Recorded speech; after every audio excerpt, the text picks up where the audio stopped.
Good evening, everybody. Welcome to Let's Talk Art, Culture, Travel, and More Club. This is our fifth open session. Professor Shankar Bellur will be talking about how to ensure career success of your kids given the challenges of the VUCA world. Professor Shankar Bellur is the founder and CEO of Crossroads Solutions and is an author. He is an acclaimed author, education consultant, and career mentor. He has written a book, At the Crossroads, How to Make the Right Choice for a Successful Career. He is an academician, an accomplished trainer, and a certified career coach. He provides training to corporates, teachers, and students. He is a mentor on various digital mentorship platforms. He is a certified global career counselor from the University of California. He has been featured in the New Indian Express and Deccan Herald. He is the founder and CEO of Crossroads Solutions, and their flagship program is My Career Lab. Numerous recognitions and awards have come his way. He has been awarded the India Prime Icon 2022 Award by India Prime Awards. He has been recognized as one of the best career counselors 2022 by Knowledge Review magazine. His book has a rare distinction of being featured on Book Authority's list of all-time best books on career choices. Book Authority is a San Francisco-based world's leading portal. This book also has been the Amazon bestseller book in the career choices category. Thank you. Over to you, sir. So I'm very happy that Suchita gave a nice introduction of myself. But there are a couple of things I take a lot of pride in introducing myself. Okay. First thing is I always say I'm a teacher by choice because when I entered the teaching world after serving in Indian Railways and the IT as a functional consultant, I came with a lot of expectations. But very unfortunately, wherever I taught, that is for the Peace Corps, financial management is my specialization. I still say, with all humility, unfortunately, I became the benchmark. That is when I realized how pathetic the academic level has, dropped off late. And most of the students, I saw them not interested in learning. In fact, we have taken out the excitement of learning from the system. It's more of standardization or rote learning. At the end of the day, the student, teacher, everyone is concerned about covering the syllabus in time, preparing the kids for the exams, and somehow ensuring that kids score marks. Yeah, it really doesn't matter what is the level of knowledge in a particular subject. So, later when I always say, gone with the wind. The moment kids come, walk out of the examination hall, even their memory of what topics they have studied in the subject is gone, in the wind. No one even, possibly recollect. So this being the pathetic situation of our education system, we all have been wondering why is that no Indian brand or company is there in the top 10 or top 20 global brands. Even if you Google any of you now, you'll find out top 10, top 20, we are simply not there. But if you look at the CEOs who are managing these companies, I'm very sure at least half of them will be managed by India. Per se, I believe, there's no issue as far as, aptitude or ability is concerned. It's only that in India we have failed to create that ecosystem. This was what made me think, and some of the students who used to come for admissions, since I was heading the colleges, as the dean or principal during admission time, I used to see a lot of engineering dropouts. And when I spoke to them, most of them said they either had decided because someone said engineering is the right course for them, or they thought engineering will give them an entry into a glamorous and successful career. And after going through for a couple of years into the course, they realized suddenly it's not my cup of tea. And I simply am not equipped to, do any impact, in this particular program. So they always wanted to come out. And again, by default, they thought, a BCom or a BBM or a BA, whatever, the general degrees, they thought it's very easy to clear the exam and somehow they can have a degree. So my question to them always used to be, okay, what after you have a degree in your hand? Do you think the job market is going to welcome you just because you have a authorized degree from an authorized university and a college? The whole issue was most of this generation, the kids don't realize having a mere academic accomplishment is not going to fetch them a job or a career. So this is what made me, to write this book. I think Suchit already showed it on in a presentation. This was the book which I wrote, and based on my research and my experience counseling kids, today I have prepared a small presentation. I more or less was thinking in terms of having an informal kind of conversation, but Ms. Sucheta told me, sir, first you go ahead with your presentation.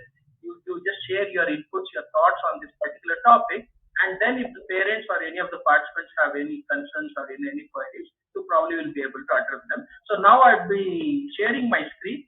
Please let me know whether the screen is visible. Yes, sir, we can see it. Visible? Okay, thank you so much.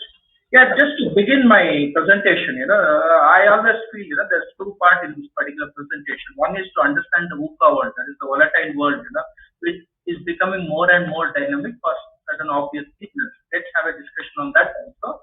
And here, what I'm more particular as a parent, as a career mentor, and as an academician is, what is the possible role a parent or a mentor or a guide can possibly ensure that the kids are successful in their chosen career.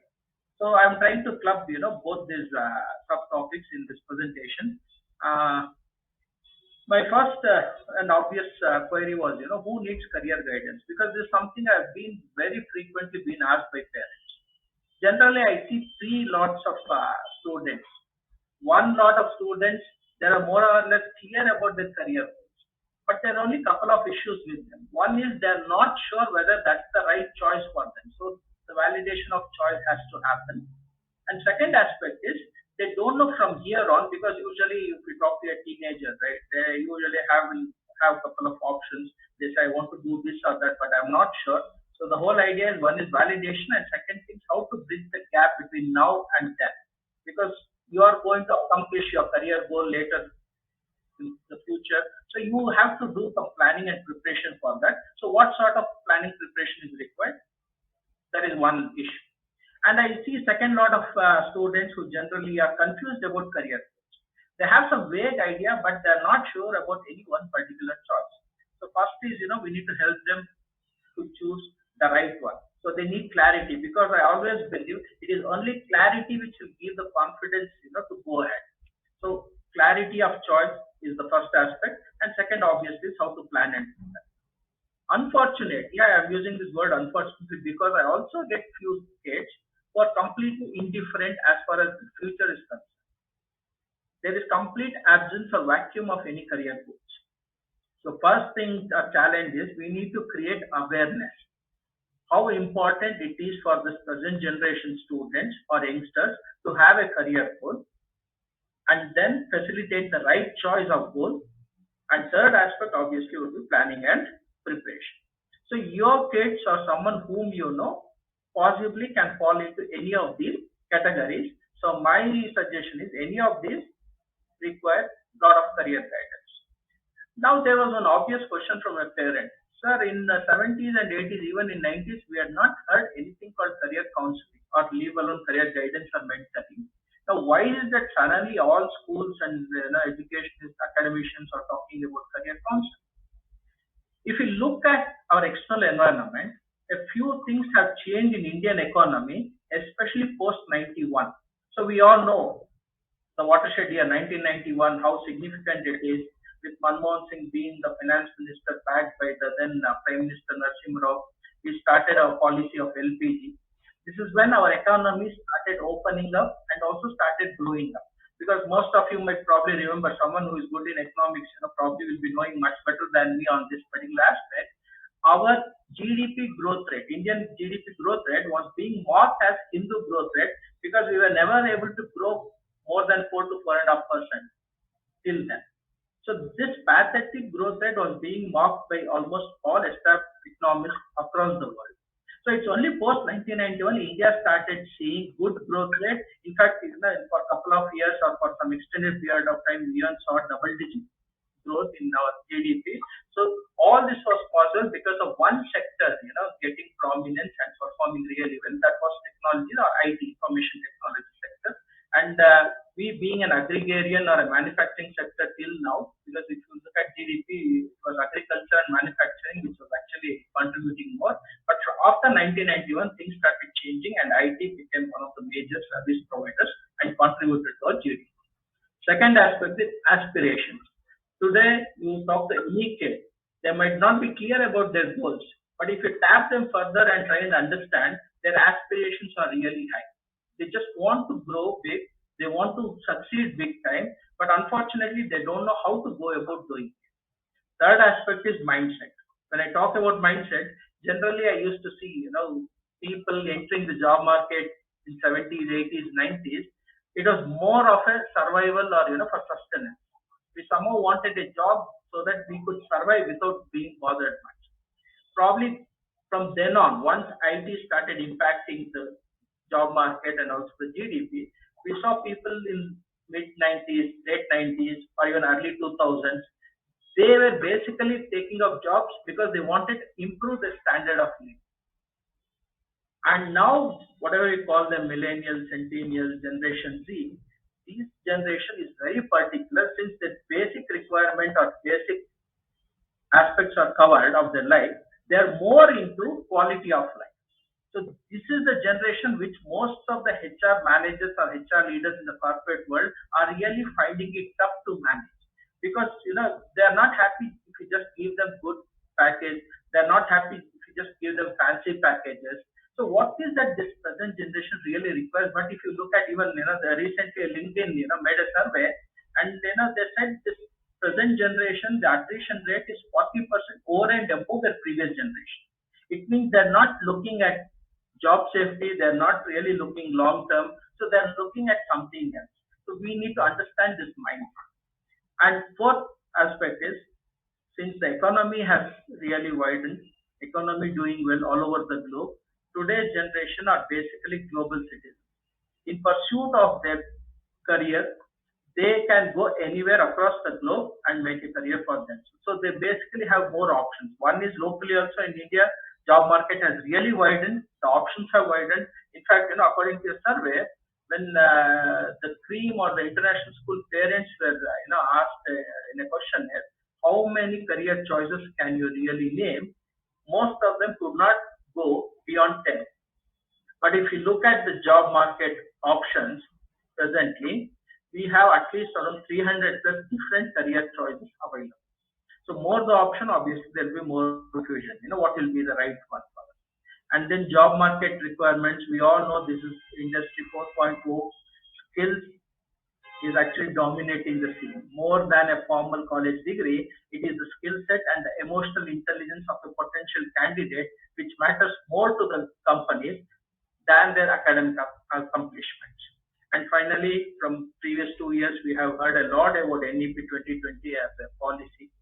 This is something which India had to have probably some time back, but I'm very happy that finally, someone has taken the call and given direction to this policy. Because earlier I raised a query. If you can Google and find out, is there any one single Indian brand or a company in top 10 or top 20 companies or global brands in the world? Unfortunately, as Indians, will not find many, or you'll not even find one company being there, right there, top 10, top 20. So why is this? The situation is this. And I also told you, if you look at the corporate leaders to the CEOs of this company, most of them, at least 50% of them are Indian origin. So what is that which is going wrong in our system or in our ecosystem is basically we are not nurturing the culture of innovation and creativity. And it all boils down to the rote learning or standardization education system, what we had till now. And fortunately, NEP 2020 is giving a platform and a direction for all the stakeholders, especially the school management, parents, and teachers can come together. And today we can make some real and meaningful changes in the education system. I always talk about, Mahabharata as an example here. Though it was Guru Dronacharya who trained all the 5 Pandava brothers, but we know that each one of them had their own specific or unique strength. And based on the skills and the interest what they had, each one of them were trained in different arts. But unfortunately, the standardized or the rote learning education system is not encouraging individual talents. Because we all want the kids to just memorize or learn the right answer for the question. So one question, one answer. We are not encouraging kids to be inquisitive. We are not encouraging kids to raise queries. We are not encouraging kids to explore beyond the curriculum. Because at the end of the day, teachers, parents, students, everyone are just bothered about the marks. Somehow get the marks. So this being the case till now, hopefully NEP 2020, when it is implemented both in letter and in its real spirit, is going to change this particular system, and the weightage of the marks according to the policy direction is coming down at least by two-thirds. It means in essence the final results, the weightage of the term and marks will be just one-third. The other two-thirds would be on other holistic education parameters. So this is something really encouraging, but there is only one catch here, because after 8th standard, the school kids would be allowed to make their choice.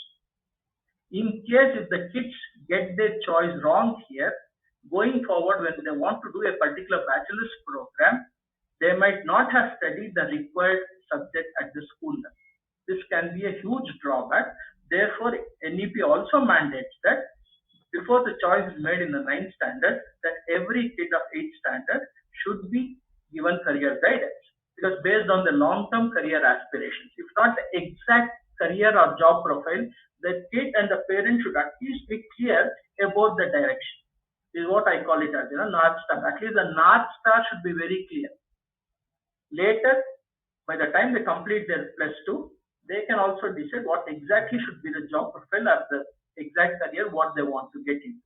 But during the 8th, 9th and 10th, they should be more or less very clear about the direction. For instance, if someone wants to get into health science, they have to be very clear. Then obviously biology will become the dominant subject.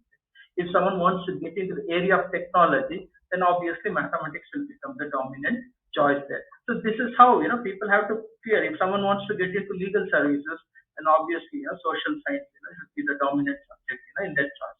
This is how you need to go about taking your choice. Unless you are very clear about the direction, you probably have a chance of ending up making the wrong choices, because given a choice to kids, they want to get into those subjects which they feel are easy for them. So we need to reorient the kids to tell them you should not pick and choose a subject just because you find some subject easy or some subject tough, because we all know that by experience, no subject on its own is either easy or tough. It all depends on two particular parameters. One is whether the kid has the right aptitude for the subject, for learning the subject. And if he or she has the right aptitude, then it boils down to the interest. Are the teachers creating enough interest in the subject? If not, you simply cannot motivate a kid to put enough efforts or go beyond the curriculum. Therefore, that option is now given in NEP, where based on your interest, based on your aptitude, and based on your long-term career aspiration, the kid can select not just academic subjects, but even a vocational course. Even that is also allowed under NEP 2020. So these are some of the things which have really brought in enough significance and importance on career guidance for our kids. Generally, based on my experience, I've been seeing, some kids give it up pretty easily. 2 years of engineering, then say, I don't want to do engineering. Fair enough. And what is that you want to do? They don't have any clear, confident, and specific answer for that. They say, I will do something else. And my question is, what if you fail there also? Because if you look at, some statistics, though not very pleasant, but I still want, as parents, we need to understand it. On an average, this is the all official data what I have researched. About 6 students, are ending their life because, they feel academically they're failure. I always tell these kids, please understand, academics is just one part of your life. Academic is not everything. This is the kind of talk we need to have with our kids. And generally, we also have this habit of asking kids, especially when the results come, have you passed or failed? It is not the individual who are passing or failing. Even if they fail, they're just failing in academics in 1 or 2 or 3 subjects. It's just failure of them in the subject, not failure as an individual. This is what we need to talk, because sometimes I feel so bad, and it actually saddens me when I read in the media. Even now, just after the 10th standard results were declared, I saw a lot of kids, committing suicide because they were not able to clear the exams. I always, keep wondering. We have reached Moon, we have reached Mars. We want to, have a colony on Moon or Mars, but unfortunately, we are not able to reach out to people or humans who are living around us. We are not able to give them the confidence. Okay, fair enough. If you have failed, you will always get one more chance. You can do better, you can clear the exam. And or whatever, if your aptitude doesn't allow you to do well in a particular subject, no issues, you still have plenty of other choices available. But only thing is the kid needs to understand where their strengths lie, where is their aptitude stronger, where their interest lies. So according to the alignment of all of this, the kid can always have either an academic program or a vocational course, so that they will be on their own. So this is something, which we have to spread the word around in our society. And even if you look at premium institute like IITs and NITs, we have a significant number of kids not completing their program and ending their life, which is very tragic. If you look at civil services, on an average, every year, around 30 civil servants are quitting their job. We all know that how tough it is for someone in India to get into civil service. How much of effort these people would have put.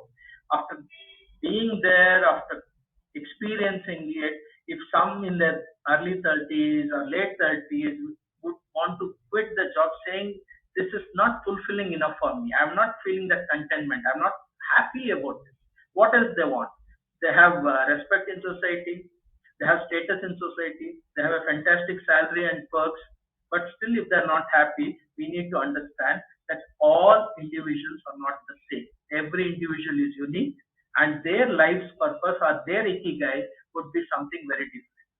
So therefore, we just cannot imagine if someone has got into IITs or NITs or civil services or IS, their life is done, their future is taken care of. It's nothing like that, especially with this generation, because they're more aspirational and they're also more experiential compared to our generation. They want to experience things. So therefore, we'll have to be very sure that we enable or we equip them with the right kind of mindset, especially in the growing up years. It's very important. Psychology says till 14, it's a very crucial phase. And we never know when our kids, grow up. Because for us, they still remain kids. But psychology says by 14, you ensure that you give all the right credentials to your kids. Prepare them, equip them, enable them, so that going forward, they should be able to fight the challenges or the issues of their life on their own. So this is what we all. I just came up with some sort of a formula. I'm not too good in mathematics, but generally I feel the chances of failure increases with pressure or expectation, because most of the kids who come after having failed, when I spoke to them, the first thing which was very evident in all of their confessions or in their interaction was they said the expectation was too much. I was inadequate, or I probably felt I was not capable to deliver according to my parents' expectations. Higher the expectations I've seen, more the pressure and the chances of failing would be higher. So therefore, we have to ensure that the fear of failure and uncertain future is taken care by us as society and especially as parents for our kids, because we need to tell them failure is just part of life. Now, I always keep thinking, right, okay, fair enough, we have a problem, we know the data to back that we have an issue, but how is that we can help our kids to overcome this? Because for me, that's very important. I always want to look at the solution part of it more than talking too much about the criticality of the problem. All of this, what I've put here in this slide, is all based on my experience, both as academician and as a career mentor. The first thing what I always tell parents is, please teach your kids resilience, because resilience will make them independent. If you don't teach them resilience, that is the ability to bounce back from adverse situation. This ability to bounce back on their own is very critical, because as parents or as guardians, we will not be able to provide a secure cover to them throughout their life, because even we have our limitations. As a support system, we can only walk with them to an extent, but we'll never be able to walk for them. So therefore, building resilience in kids is very, very important. Second is values. Obviously, people, when I talk of values, they say, now people, do they care? But I have seen many corporate leaders who have been doing really well, successful, and they're also happy mainly because of the strong value system what they have. Third aspect is, you have to give your kids self-belief.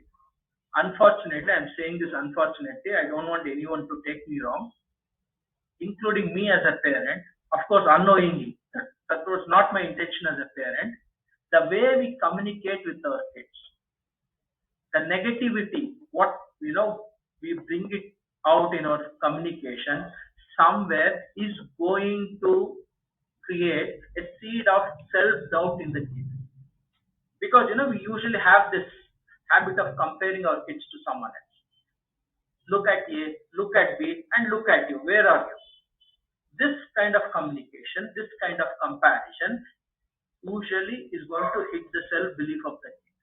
And unless they have self-belief, unless the kid always is conditioned to think, I can, because it should never be can I.